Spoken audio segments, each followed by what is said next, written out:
வணக்கம். இப்போ நம்ம இந்த வீடியோவில் பார்க்க போகிறது ரீட் ஆப்ரேஷன். அதாவது நம்ம இதுக்கு முந்தைய வீடியோ பார்த்ததில் வந்து கிரியேட் ஆப்ரேஷன், அதாவது ஒரு சாஃப்ட்வேர் அல்லது ஒரு ப்ரோக்ராம் அல்லது ஒரு ப்ராஜெக்ட் அப்படின்னு எதை எடுத்தாலுமே CRUD கர்ட் ஆப்ரேஷன் அப்படிங்கிறது தான். அதை மட்டும் நம்ம கற்றுக்கிட்டாலே எந்த ஒரு ப்ராஜெக்டாக இருந்தாலும் நம்ம பண்ணிடலாம் அப்படின்னு சொல்லுவாங்க. ஸோ CRUD அப்படின்னா create, read, update and delete அப்படிங்கிறது தான் அந்த CRUDயோட எக்ஸ்ப்ளனேஷன். ஓகே, ஸோ நம்ம ஏற்கனவே ஒரு டேட்டா பேஸில் க்ரியேட் பண்ணுறது எப்படி அப்படிங்கிறது, அதாவது அந்த இதில் லைன்ஸ் ஆட் பண்ணுறது எப்படிங்கிறத நம்ம பார்த்துட்டோம். இப்போ நம்ம அந்த லைன்ஸை எப்படி அங்கேருந்து எடுத்து இங்கே கொண்டு வர்றது, அங்கே சேவ் ஆகிருக்கதை எடுத்து எப்படி இங்கே கொண்டு வர்றது அப்படிங்கிறத பார்க்க போகிறோம். ஸோ அப்படி கொண்டு வர்றதுக்காகத்தான் இந்த லிஸ்ட் வியூவை நம்ம க்ரியேட் பண்ணோம். ஓகே, ஸோ இந்த லிஸ்ட் வியூவில் தான் அங்கே இருக்கக்கூடியதை நம்ம எடுத்துகிட்டு வந்து இங்கே வைக்க போகிறோம். ஸோ நான் என்ன பண்ணுறேன் அப்படின்னா, ஃபார்ம் லோட் ஆகும்போது ஸோ மறுபடியும் அந்த கனெக்ஷனை நான் ஏற்படுத்துகிறேன். ஸோ கனெக்ஷன் ஸ்ட்ரிங் டாட், அதை நான் ஏற்கனவே இங்கே சேவ் பட்டனில் நான் எழுதியிருந்ததுனால அதை அப்படியே காப்பி பண்ணி இங்கே நான் பேஸ்ட் பண்ணிக்கிறேன். ஸோ ஃபஸ்ட்டு கனெக்ஷன் ஏற்படுத்தியாச்சு. அதுக்கடுத்து நான் அதில் எந்த டேபிளுங்கிறத நான் சொல்லணும். ஸோ டாட் ரெக்கார்டு சோர்ஸ்னால் எந்த டேபிள்னு சொல்கிறதுக்கான line. So select star from DB. Okay, so product டிபியை செலக்ட் பண்ணிக்கோ அப்படின்னு நான் சொல்லிட்டேன். அதுக்கடுத்து அதை ரீஃப்ரெஷ் பண்ணுறேன். ஓகே, ஸோ அதுக்கடுத்து நான் ஏற்கனவே சொல்லியிருக்கேன் லைன்ஸ் இருக்கா இல்லையா அப்படிங்கிறத செக் பண்ணி பார்க்கணும் அப்படின்ட்டு. இப்போ எனக்கு என்ன வேணும்னா, இதுக்கு முன்னாடி வந்து சேவ் கோடிங்கில் லைன்ஸ் இருக்கோ இல்லையோ எதை பற்றி கண்டுக்காமல் புது லைன் க்ரியேட் பண்ணிக்கோன்னு நான் சொல்லிட்டேன். ஆனால் இங்கே வந்து எப்படி கொண்டு வரணும் அப்படின்னா, லைன்ஸ் இருந்தால் அங்கே இருக்கக்கூடிய டேட்டாவை எடுத்துகிட்டு வந்து இங்கே வைக்கணும். லைன்ஸ் இல்லைன்னா க்ளோஸ் பண்ணிவிட்டு வெளியில் வந்துடணும். ஸோ அதனால் நான் எப்படி க்ரியேட் பண்ணுறேன் அப்படின்னா, என்டிஃப் கொடுத்துட்டு ரெக்கார்ட் செட் டாட் க்ளோஸ். அதாவது இது என்ன பண்ணும் அப்படின்னா, லைன்ஸ் இருந்தால் தான் இதுக்குள்ளே கொடுத்துருக்கூடிய லைனை வந்து எக்ஸிக்யூட் பண்ணும். இஃப் கண்டிஷனுங்கிறது அதுதான்.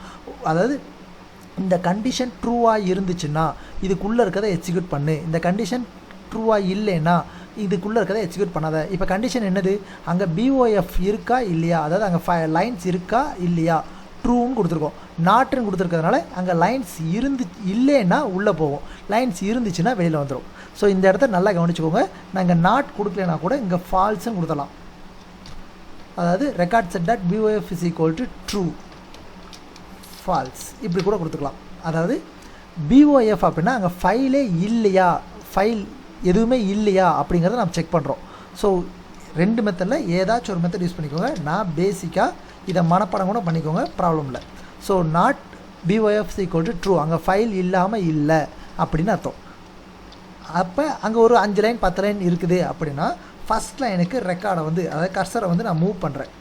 ஓகே, ஸோ இப்போ 10 லைன் இருக்குது, ஃபஸ்ட் லைனுக்கு கர்சர் மூவ் பண்ணியாச்சு. அதுக்கடுத்து for I is equal to 1 to record set dot record count. Okay, so இந்த லைன் என்ன பண்ணும் அப்படின்னா, இதுக்கு அடுத்து நான் டைப் பண்ண போகிற லைன்ஸை திரும்ப திரும்ப திரும்ப திரும்ப பண்ணும். எத்தனை டைம் அப்படின்னா, அங்கே எத்தனை கவுண்ட் இருக்கோ அத்தனை கவுண்ட், அதாவது ஃபஸ்ட்டு 1லேருந்து ஆரம்பித்து எத்தனை கவுண்ட் இருக்கோ அத்தனை டைம் திரும்ப திரும்ப பண்ணும். என்ன பண்ணணும் அப்படின்னா, செட் ஒன் செகண்ட். ஸோ நான் இது எல்லாம் ஆரம்பிக்கிறதுக்கு முன்னாடி இந்த இடத்துல dim LV as list item அப்படின்னு சொல்லி ஒரு வேரியபிள் க்ரியேட் பண்ணிக்கிறேன். ஸோ ஒரு வேரியபிள் அப்படின்னா என்ன அர்த்தம்னா, ஸோ நான் இந்த எழுத்தை நான் இனி வரக்கூடிய இடத்துல ஃப்யூச்சரில் நான் யூஸ் பண்ணிக்குவேன். இதில் வந்து லிஸ்ட் ஐட்டம் நான் வந்து ஸ்டோர் பண்ண போகிறேன். ஏன்னா நான் அங்கேருந்து நான் லிஸ்ட்டுக்கு ஐட்டம்ஸ் எடுத்து வர போகிறேன் டேட்டா பேஸ்லேருந்து. அதுக்கு இந்த வேரியபிளை நான் யூஸ் பண்ணிக்கிறேன் அப்படிங்கிற மாதிரி நான் சிஸ்டத்துக்கு ஃபஸ்ட்டே இன்ஃபார்ம் பண்ணால் தான் என்னை அது யூஸ் பண்ண விடும். ஓகே, ஸோ வேரியபிள் டிக்ளரேஷன் கண்டிப்பாக பண்ணணும். இதுக்கு பேர் வந்து வேரியபிள் டிக்ளரேஷன். நான் அதில் என்ன மாதிரியான வேல்யூ ஸ்டோர் பண்ண போகிறேன் அப்படிங்கிறத முன்னக்கூட்டியே சிஸ்டத்துக்கு சொல்கிறது தான் variable declaration. Okay, so set எல்விங்கிறதுல நான் ஒரு வேல்யூ செட் பண்ண போகிறேன். என்ன செட் பண்ண போகிறேன் அப்படின்னா, report list view. Okay, so report list view dot list items dot add. Report list வியூவில் லிஸ்ட் ஐட்டம் ஆட் பண்ணிக்கோ அப்படின்னு சொல்கிறேன். Okay, so list item add பண்ணிக்கோன்னு சொல்கிறேன். ஸோ எதை ஆட் பண்ணணும் அப்படின்னா, இதோட ஃபார்மேட் வந்து கமான்னு போட்டு CSTR, எப்படி நம்ம இங்கேருந்து அங்கே அனுப்பும்போது ஸ்ட்ரிங்காக நம்ம அனுப்பணுமோ அதே மாதிரி அங்கேருந்து எடுத்துகிட்டு வரும்போது ஸ்ட்ரிங்காக தான் எடுத்துகிட்டு வரணும். ஓகே, ஸோ ப்ராடக்ட் டிபியில் இருக்கக்கூடிய record set dot fields of product நேமை எடுத்துகிட்டு வந்துக்கோங்க. நான் ஏற்கனவே இந்த ப்ராக்கெட் ஓப்பன் பண்ண க்ளோஸ் பண்ணிட்டேன், இந்த ப்ராக்கெட் ஓப்பன் பண்ணதுக்கும் க்ளோஸ் பண்ணிட்டேன், இந்த ப்ராக்கெட் ஓப்பன் பண்ணதுக்கும் க்ளோஸ் பண்ணிட்டேன். ஸோ மொத்தம் 3 தடவை க்ளோஸ் பண்ணியிருக்கேன். ஓகே, ஸோ இப்போ வந்து நான் வந்து நெக்ஸ்ட்டுன்னு கொடுத்துட்றேன். அதுக்கடுத்து டிஃபால்ட்டாக க்ளோஸ் பண்ணியாச்சு. நான் இந்த இடத்துல ஒரு தப்பு பண்ணியிருக்கேன், அது என்னங்கிறது தெரிஞ்சுக்கிறதுக்காக ஒரு தடவை நான் ரன் பண்ணி பார்க்கணும்னு நினைக்கிறேன். ஓகே, நான் மறுபடியும் ஒரு தடவை கோடிங் எக்ஸ்பிளைன் பண்ணிடுறேன். ஃபஸ்ட்டு கனெக்ஷன் ஏற்படுத்தியிருக்கேன், அதுக்கப்புறம் எந்த டேபிளோ அந்த டேபிளை கனெக்ட் பண்ணியிருக்கேன், அதுக்கப்புறம் அந்த கனெக்ஷனை ரீஃப்ரெஷ் பண்ணியிருக்கேன். அங்கே லைன்ஸ் இருக்கா இல்லையா அந்த டேபிளில் அப்படின்னு நான் செக் பண்ணுறேன். அப்படி லைன்ஸ் இருந்துச்சுன்னா மூவ் ஃபஸ்ட் லைனுக்கு கர்சரை எடுத்துகிட்டு போன்னு சொல்கிறேன். அதுக்கப்புறம் இந்த இதுக்குள்ளே கொடுத்துருக்கூடிய, அதாவது இந்த ஃபார்லேருந்து நெக்ஸ்ட்டுக்குள்ளே கொடுத்துருக்கக்கூடிய கோடிங்கை அங்கே எத்தனை லைன் இருக்கோ அத்தனை டைம் ரன் பண்ணு அப்படின்னு நான் சொல்லியிருக்கேன். அதாவது ஒன்றாவது லைனை ரன் பண்ணு, அடுத்து 2வது லைனை ரன் பண்ணு, 3வது லைனை ரன் பண்ணுன்னு நான் மறுபடியும் சொல்கிறேன். ஓகே, ஸோ இப்போ நான் வந்து சேவ் பண்ணிவிட்டு ரன் பண்ணி பார்க்க போகிறேன்.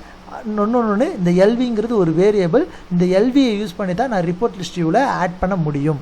ஓகே, ஸோ கிரியேட் நியூவில் ப்ராடக்ட்ஸ். ஓகே, ஸோ இப்போ இன்னொரு ப்ராப்ளம் வந்திருக்கு. என்னென்னா, எனக்கு அங்கே வேல்யூஸ் வரல. என்ன ப்ராப்ளம் அப்படின்னா, நான் வந்து இங்கே இந்த லிஸ்ட் வியூவில் காலம்ஸ் க்ரியேட் பண்ணவே இல்லை. ஓகே, ஸோ அப்போ நான் வந்து ஒரு காலம் க்ரியேட் பண்ணணும், அந்த காலமில் தான் வேல்யூ வரும். ஸோ அந்த காலம் க்ரியேட் பண்ணுறதுக்கு என்ன பண்ணணும் அப்படின்னா, ரைட் கிளிக் பண்ணி ப்ராப்பர்ட்டிஸ் போய் அதில் காலம் ஹெட்டர்ஸில் இன்செர்ட் காலம் கொடுத்துட்டு ப்ராடக்ட் நேம் அப்படி சொல்லி கொடுத்துட்டு அப்ளை கொடுத்து ஓகே கொடுத்துருங்க. இது வித்து தேவையான அளவுக்கு வச்சுக்கோங்க. நான் இப்போ ரன் பண்ணி பார்த்துட்டு வித் அட்ஜஸ்ட் பண்ணிக்கிறேன். ஓகே, ஸோ நான் ஏற்கனவே சொல்லியிருக்கேன், ஒரு விஷயத்தை மறந்துட்டோம். டிட்டோ போட்டு ஆன் எரர் ரெஸ்யூம் நெக்ஸ்ட், அதாவது டிபிஏ கனெக்ஷன் பண்ணாலே ஆன் எரர் ரெஸ்யூம் நெக்ஸ்ட் கண்டிப்பாக கொடுத்துடணும். ஓகே, ஸோ இப்போ நான் ரன் பண்ணுறேன், மேக்ஸிமைஸ் பண்ணிக்கிறேன். கிரியேட் நியூவில் ப்ராடக்ட்ஸ் வந்துருச்சா? ஆனால் என்ன பாருங்கள், ஹமாம் சோப்னு மறுபடியும் வந்திருக்கு. ஓகே, ஸோ எனக்கு இது வந்து ப்ராப்ளம் ஆயிடுச்சு. என்ன ப்ராப்ளம் அப்படின்னா, இப்போ இதை ஃபஸ்ட்டு கனெக்ஷன் பண்ணியிருக்கோம், அதுக்கப்புறம் அந்த டேபிளை கனெக்ட் பண்ணியிருக்கோம், அதுக்கடுத்து அதை ரீஃப்ரெஷ் பண்ணிட்டோம், அதுக்கடுத்து லைன்ஸ் இருக்கா இல்லையான்னு செக் பண்ணிட்டோம், ஃபஸ்ட் லைனுக்கு கர்சர் வச்சுட்டோம். இப்போ 1வது ரெக்கார்டில் கர்சர் இருக்குது, ஃபஸ்ட் லைனோட இதை எடுத்துகிட்டு வந்து இங்கே பிரிண்ட் பண்ணுறோம். இப்போ செகண்ட் லைனுக்கு கர்சர் போகணும் நம்ம எங்கேயுமே சொல்லலை.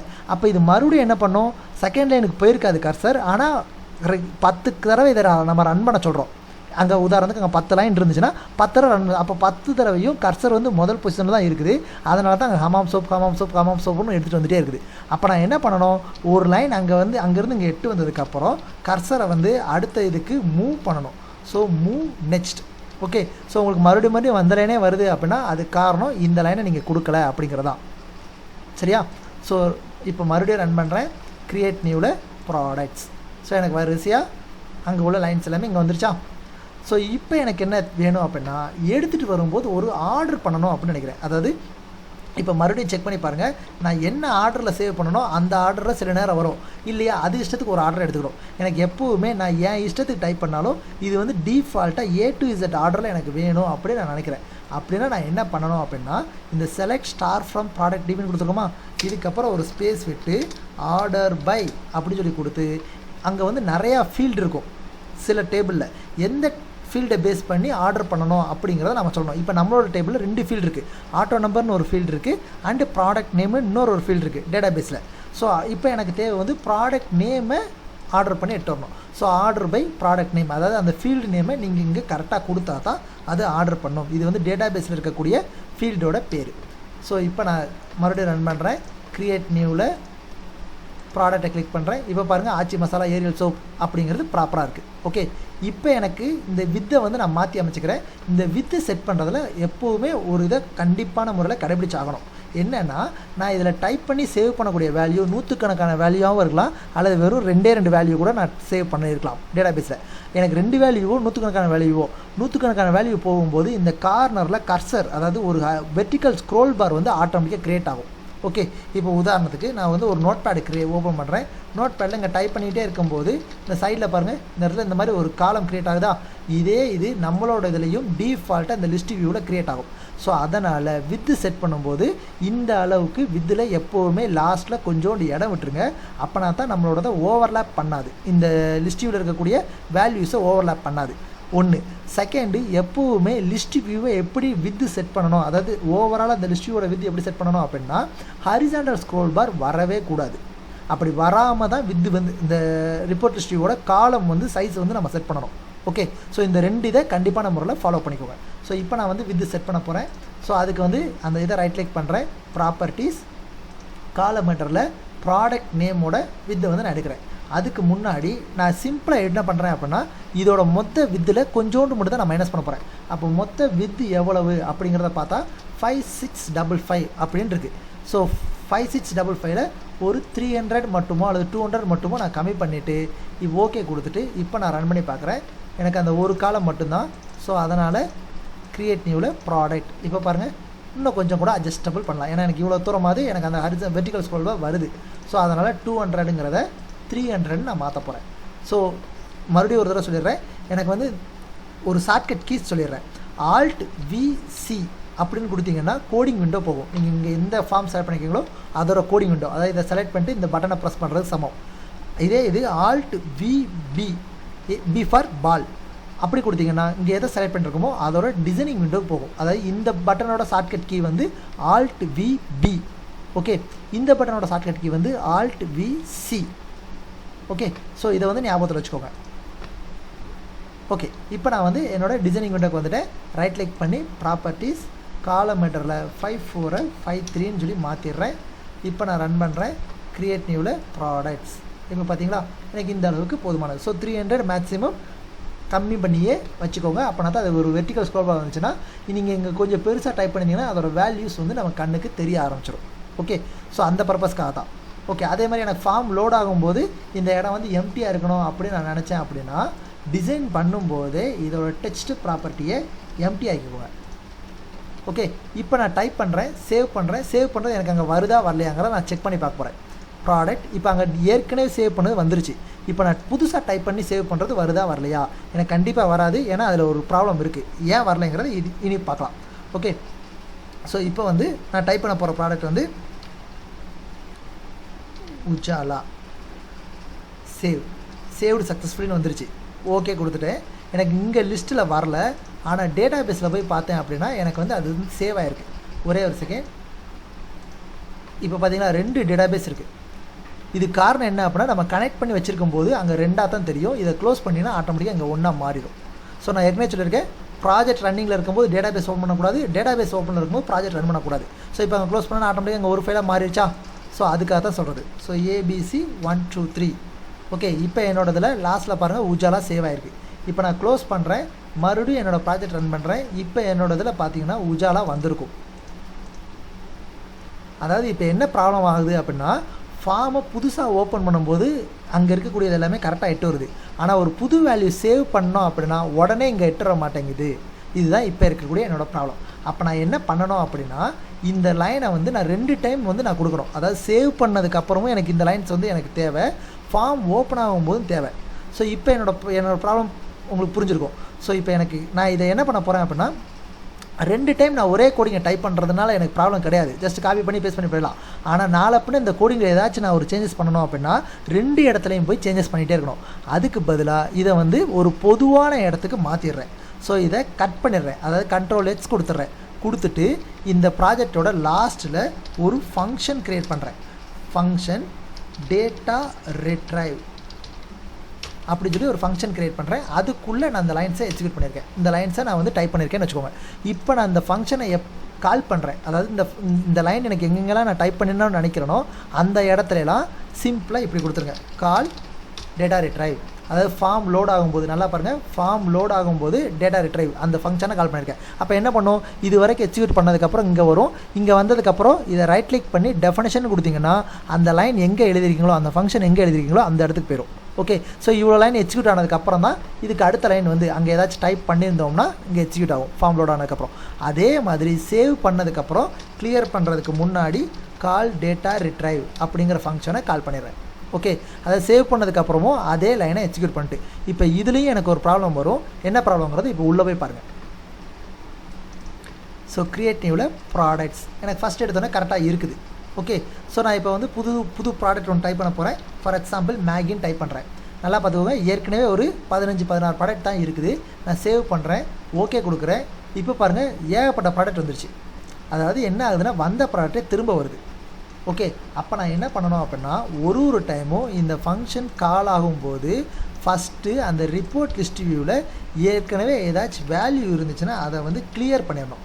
ஸோ கிளியர் பண்ணுறதுக்கு report list view dot list items dot clear அப்படிங்கிற இந்த லைனை எழுதிட்டோம்னா ஃபஸ்ட்டு எடுத்தோன்னே கிளியர் பண்ணிடும். அதுக்கப்புறம் தான் கனெக்டே பண்ணுது. கனெக்ட் பண்ணதுக்கப்புறம் ப்ராடக்ட் நேம் படி எடுத்துகிட்டு வந்து இந்த லிஸ்ட் வியூவில் பேஸ்ட் பண்ணுது. ஓகே, ஸோ இப்போ நான் வந்து கிரியேட் நியூவில் ப்ராடக்ட்ஸ் போகிறேன். இப்போ எனக்கு ஃபஸ்ட் டைம் இப்படி இருக்குது. இப்போ நான் ஒரு புது ப்ராடக்ட் க்ரியேட் பண்ணுறேன். இப்பி நூடுல்ஸ் க்ரியேட் பண்ணிட்டு சேவ்னு கொடுக்குறேன். ஓகே கொடுத்தோடனே கீழே இங்கே அட்டாச் ஆகிடுது. இப்போ நான் ஒரு கிராஸ் செக்காக நடுவில் ஏதாச்சும் ஒரு வேல்யூஸ் ஆட் பண்ண போகிறேன். Okay, so for example Ariel சோப்புக்கு அப்புறம் ஒரு புது ப்ராடக்ட் நான் ஆட் பண்ண போகிறேன்னு வச்சுக்கோங்களேன். Amrutanjan. Okay, Amrutanjan. So save பண்ணுறேன். Save successfully. இப்போ அமுர்தாஞ்சன் வந்துருச்சா? ஸோ இப்போ இந்த இடத்த பார்த்தீங்களா ஆட்டோமேட்டிக்காக வெர்டிகல் ஸ்க்ரோல் வந்திருக்கு. இந்த பர்பஸ்க்காக தான். இப்போ ஒரு வேளை இது இவ்வளோ பெருசாக இருந்துச்சுன்னா நம்ம அந்த சைட் தள்ளி தள்ளி பார்த்துட்டு இருக்கணும். ஸோ ரன் டைமில் நம்ம இதை அட்ஜஸ்டபிள் பண்ணிக்கலாம். அப்படி அட்ஜஸ்டபிள் பண்ணுறது இதை க்ளோஸ் பண்ணுற வரைக்கும் தான் ஒர்க் ஆகும். அடுத்த டே ஓப்பன் பண்ணால் ஃபார்ம் லோட் ஆகும்போது நம்ம அங்கே என்ன சைஸ் செட் பண்ணமோ அதே சைஸ் தான் மறுபடியும் வந்து நிற்கும். ஓகே, தேவைப்பட்டால் இந்த மாதிரி சிம்பிள் மாறும்போது அட்ஜஸ்டபிள் பண்ணனாலும் மவுஸ் வச்சு பண்ணிக்கொள்ளலாம். ஓகே, ஸோ மேக்ஸிமம் இந்த மெத்தடில் டிசைன் பண்ணிக்கோங்க. ஸோ இந்த வெர்டிகல் ஸ்க்ரோல் பார் நமக்கு யூஸ் ஆகும். ஓகே, ஸோ இப்படி தான் ஒரு டேட்டாவை டேட்டா பேஸ்லேருந்து நம்ம இங்கே எடுத்துகிட்டு வரோம். சேவ் பண்ணதுக்கப்புறம் அந்த டேட்டா ரிட்ரைவ் ஃபங்க்ஷனை கால் பண்ணிங்கன்னா ஆட்டோமேட்டிக்காக டேட்டா பேஸ்லேருந்து எடுத்து வந்துடும். ஸோ இப்போ நான் மறுபடியும் அந்த ஃபங்க்ஷனை உங்களுக்கு எக்ஸ்பிளைன் பண்ணிடுறேன். ஸோ ஃபஸ்ட்டு எடுத்தோடனே report list dot list dot clear இந்த லைன் என்ன பண்ணும் அப்படின்னா அந்த லிஸ்ட் வியூவில் ஏற்கனவே வேல்யூஸ் இருந்துச்சுன்னா அதை கிளியர் பண்ணிடும். அதுக்கடுத்து ஒரு வேரியபிள் டிக்ளேர் பண்ணிடுறேன். இந்த வேரியபிள் மூலமாக தான் நம்ம அங்கேருந்து வேல்யூஸை எடுத்துகிட்டு வர முடியும். ஓகே, ஸோ அதுக்கடுத்து ஆன்லைன் ரெஜிஸ்டர்ங்கிறது ஒரு டேட்டா பேஸை கனெக்ட் பண்ணால் கண்டிப்பான முறையில் எழுதுறது. அது இப்போதைக்கு நான் டிட்டோ பண்ணி வச்சுக்கிறேன். அதுக்கடுத்து கனெக்ட் ஏற்படுத்துகிறேன். மாஸ்டருக்கும் இதுக்கும் கனெக்ஷன் ஏற்படுத்துகிறேன். அதுக்கப்புறம் ப்ராடக்ட் எந்த ப்ராடக்ட் டிபி அதாவது அங்கே உள்ள எந்த டேபிளை நான் கனெக்ட் பண்ண போகிறனோ அந்த டேபிள் நேமை கொடுக்குறேன். இந்த இடத்துல நான் ஒரு சின்ன சேஞ்சஸ் பண்ணியிருக்கேன். அந்த டேபிள் நான் அங்கேருந்து டேட்டாவை எடுத்துகிட்டு வரும்போது ஆட்டோமேட்டிக்காக ப்ராடக்ட் நேம் ஃபீல்டை அல்ஃபபெட்டிக் ஆர்டரில் எடுத்துகிட்டு வர சொல்கிறேன். அதாவது ஆர்டர் பை அப்படிங்கிறது அல்ஃபபெட்டிக் ஆர்டரை ஆட்டோமேட்டிக்காக மாற்றிடும்.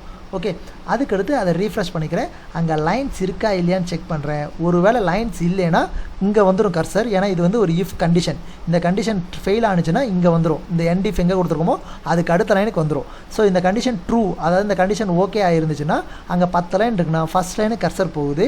அதுக்கப்புறம் அந்த 10 லைனையும் இந்த இடத்துல எத்தனை லைன் நம்ம கொடுத்துருக்கோமோ மறுபடியும் ரன் பண்ணு அப்படின்னு நம்ம சொல்லிடுறோம். அதுக்காக தான் இந்த ஃபார் லூப் வந்து ஃபார் லூப்புக்குள்ளே கொடுத்துருக்கூடிய லைன்ஸை எத்தனை டைம் வேணாலும் நம்ம ரன் பண்ணிக்கலாம். 1000 டைம் வேணாலும் நம்ம ரன் பண்ணிக்கலாம். எப்படி ரன் பண்ணுறோம் அப்படின்னா ஃபஸ்ட் ரெக்கார்டு கர்சர் மூவ் பண்ணிட்டோம். அப்போ ஃபஸ்ட் ரெக்கார்டை எடுத்துகிட்டு வந்து லிஸ்ட் வியூவில் வைக்க சொல்லிடுறோம். ஓகே, அதுக்கடுத்து அடுத்த ரெக்கார்டுக்கு மூவ் பண்ணு. அப்போ மறுபடியும் இங்கே போகும். இப்போ இங்கே ஐ வந்து 2ன்னு வரும். அதாவது ஐ வந்து ஃபஸ்ட்டு 1ன்னு இருக்குது. ஃபார் எக்ஸாம்பிள் அங்கே 10 டேட்டா பேஸில் 10 லைன் இருக்குது. இப்போ ஐ வந்து 1. ஐ வந்து 1ங்கிறது 10 விட கம்மி. அப்போ ஃபஸ்ட் லைனை எடுத்துகிட்டு வந்து ரிப்போர்ட் லிஸ்ட்டில் வச்சிருது. இப்போ 2வது லைனு கர்சர் போயிடுது. இப்போ ஐயோட வேல்யூ 2. அதுக்கடுத்து 10 விட கம்மியாக இல்லையான்னு செக் பண்ணுது. அப்போ மறுபடியும் ப்ராடக்ட் நேம் 8 2வது ப்ராடக்ட் 8 வந்து லிஸ்ட் வியூவில் வைக்குது. இப்போ 3வது எடுத்து கர்சர் போயிடுது. இப்போ ஐயோட வேல்யூ 3. இப்போ 3ங்கிறது 10 விட கம்மி. அப்படிங்கிற இப்படியே சுற்றிட்டே வரும். கடைசி 10ங்கிற வேல்யூ வரும்போது இதுக்கு மேலே அங்கே லைன்ஸ் இல்லை அப்படிங்கிறனால ஆட்டோமேட்டிக்காக வெளியில் வந்து க்ளோஸ் ஆகிடும். ஓகே, ஸோ இதுதான் நம்ம டேட்டா ரிட்ரைவுக்காக யூஸ் பண்ணியிருக்கக்கூடிய கோடிங். ஸோ மறுபடியும் ஒரு தடவை ரன் பண்ணி கூட பார்த்தலாம். So க்ரியேட்டில் product. ஸோ இப்போ நான் வந்து ஒரு புது ப்ராடக்ட் டைப் பண்ணுறேன். அயோடெக்ஸ் பாம். ஸோ அயோடெக்ஸுங்கிறது எனக்கு ஹச்சுக்கு அப்புறம் ஹமாம் சோப்புக்கு அப்புறம் லிரில் சோப்புக்கு முன்னாடி ஆட் ஆகணும். ஐ வந்து கேபிட்டல் லெட்டர். ஸோ அயோடெக்ஸ் சரி வந்துச்சா அயோடெக்ஸ் பாம். ஸோ இப்படி தான் டேட்டா பேஸ்லேருந்து டீட்டெயில்ஸை நம்ம ரிட்ரைவ் பண்ணணும். ஸோ நெக்ஸ்ட் வீடியோவில் இதை எப்படி எடிட் பண்ணுறது அப்படிங்கிறத பார்க்கலாம். தேங்க்யூ.